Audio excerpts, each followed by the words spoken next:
प्रत्येक बातमीतील घटनेच्या वास्तविकतेची तुलना थेट पाहत रहा सांगली अपडेट। हे 30 खर्च हॉस्पिटल ज्यावेळेला प्रस्ताव करायचा ठरला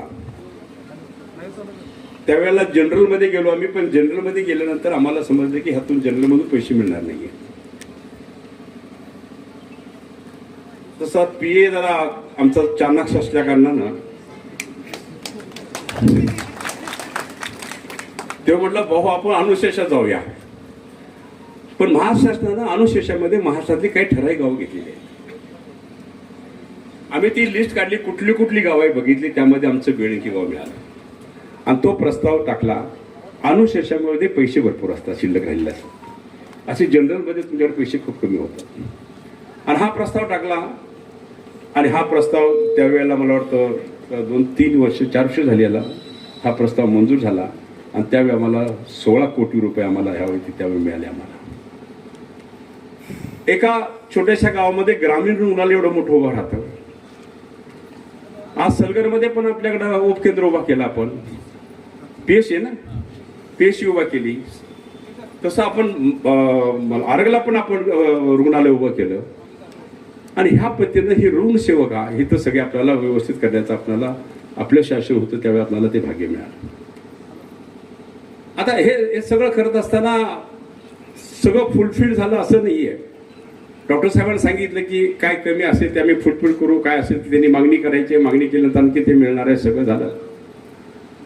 पण माझी मॅडम एक विनंती आपल्याला की आमचं हे हॉस्पिटल झालं, पण हॉस्पिटलचे डॉक्टर्स, नर्सेस आणि स्टाफ राहण्यासाठी आमच्याकडे क्वार्टर्स नाही आहेत। त्यासाठी 6 कोटीचा प्रस्ताव माझा मंत्रालयात आहे आणि तेवढे 6 कोटी आम्हाला दिले की आमच्याकडे जागा उपलब्ध आहे आणि त्या जागेच्या माध्यमातून आम्हाला स्टाफ क्वार्टर्स आणि सगळ्या डॉक्टर्स क्वार्टर्स जर मिळाल्यानंतर इथे रहिवासी डॉक्टर होतील, रहिवासी नर्सेस होतील। त्यामुळे इमर्जन्सी कधी आली, कुठं आली तर डॉक्टर इथं उपलब्ध होईल, त्या दृष्टिकोनातून थोडंसं आम्हाला माध्यम दिलं तर, आणि त्या अनुशेषांमधून घ्यायचं, त्याला काही स्पेशल फंड द्यायचा नाही। अनुशेषण फंड तर आपल्याकडे आहे, तर त्या अनुशेषणामध्ये आपल्याला पैसे मिळाले तर हे आमच्या क्वार्टर्सवर आपल्या ह्या तयार होतील। मगाशी सांगितलं की परवाच सभागृहात झालं होतं की गावापासून 5 किलोमीटर अंतराच्या बाहेर दुसरं रुग्णालय द्यायचं आणि प्रत्येक गावाला तसं रुग्णालय व्हायला पाहिजे। पण आज आपण संतोषवाडला पण केलं, आपण इथेही झालं आपलं, त्यामुळे हे कॅटेगरी आपण पहिलाच तयार केला। सलगरला केलं, तसं आपण चाबसवाडला पण केलं।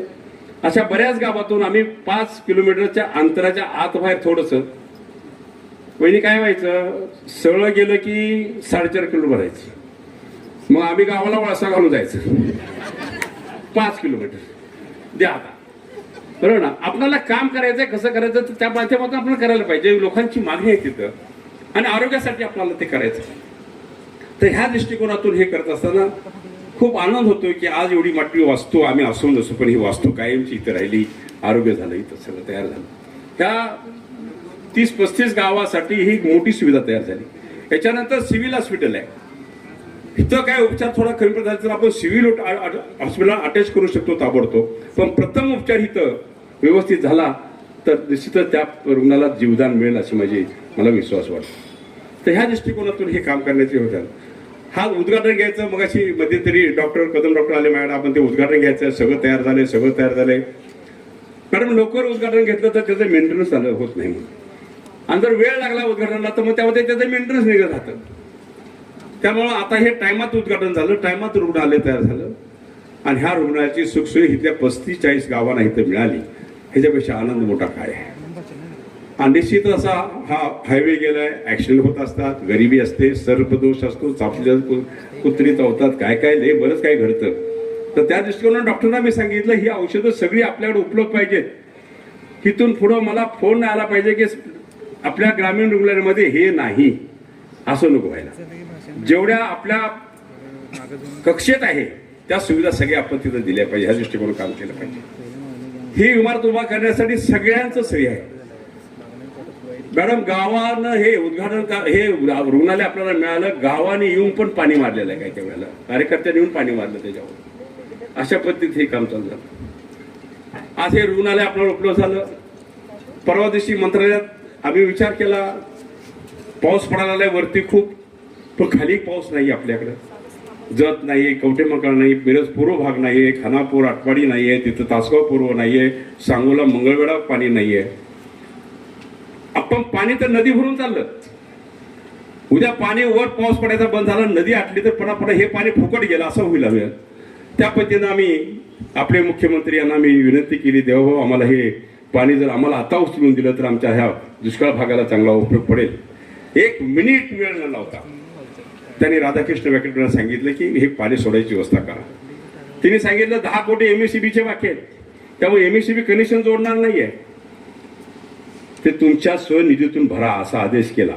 आणि त्याच दिवशी 10 कोटी रुपये हे स्वनिधीतून MSCBला भरले. त्याच संध्याकाळी आपले पंप आपण चालू केले.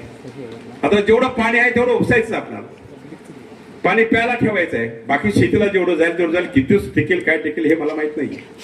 त्या दृष्टीनं पाणीही चालू केलं आपण. मॅडम ह्या गावाला जवळजवळ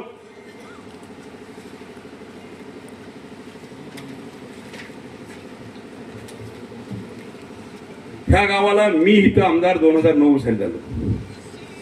4 टर्म झाल्या माझ्या, 4थी टर्म चालू आहे माझी. ह्याच्या अगोदरची जत 1 टर्म माझी झाली होती. पहिलं कमळ जत मध्ये खुललं, पुन्हा जिल्ह्यात सगळी कमळ झालं बघा. हे मागं उगलेली सगळी कमळ आहे, ती पुढे उगलेली कमळ असेल. अभिमानानं सांगू वाटतं की आतापर्यंत ह्या गावला जवळजवळ मी 53 कोटी 21 लाख रुपये दिलेले आहेत. कुणाला डाऊट असेल तिने माझ्याकडे यावं. गावची कामची लिस्ट आपण घ्यावी, बेरीज मारावी, टोटल करावी. त्या पद्धतीने आपल्याला निश्चितच कुठेही मोठेपणानं बोलणं हा विषय नाही आहे, पण जे प्रॅक्टिकल आहे. आताही माझ्या हातामध्ये लिस्ट आहे, कुणाला बघायचं असेल तर आपण लिस्ट बघू शकता. ह्या गावची कामं किती झाली, कशी झाली. आता विकास करायचा आहे. गावातले हेवे देवे सोडून द्या, मी त्याला लक्ष देत नाहीये. पण गावचा विकास असेल तर सगळ्यांनी आपली पादत्रानं बाहेर ठेवायला पाहिजे, तर आपण विकासाला खांद्याला खांदा लावला पाहिजे आणि आपल्या गावचा विकास करून घ्यायला पाहिजे. जुनी लोक आहेत तिथे बसलेले आहेत. एक 15-16 वर्षाच्या अगोदरचं आमचं बेळंगी कसं होतं, आता बेळंगी कसं झालंय, फरक पडलाय की नाही?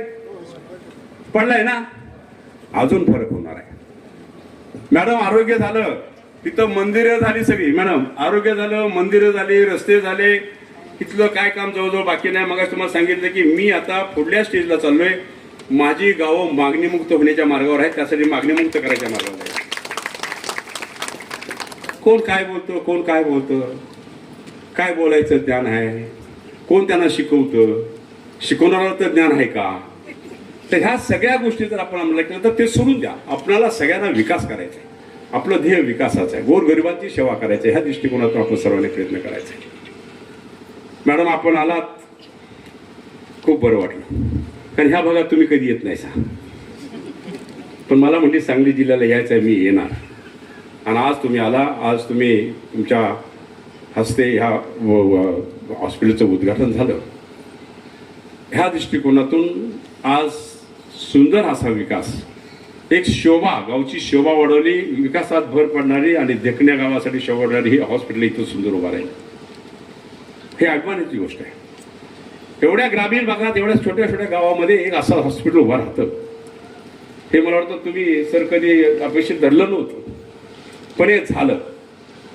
आणि हे करत असताना आपल्या सगळ्यांचे आशीर्वाद आणि प्रेम आमच्या पाठीशी राहिलं, म्हणून हे झालं. पुढं काय माहित नाहीये, पण ह्या गावचा विकास 100% पूर्ण करण्याचे अजून माझ्याकडे 3 वर्ष 2 वर्ष बाकी आहेत, 3 वर्ष बाकी आहेत अजून माझ्याकडे. त्यामुळे चिंता करू नका. काल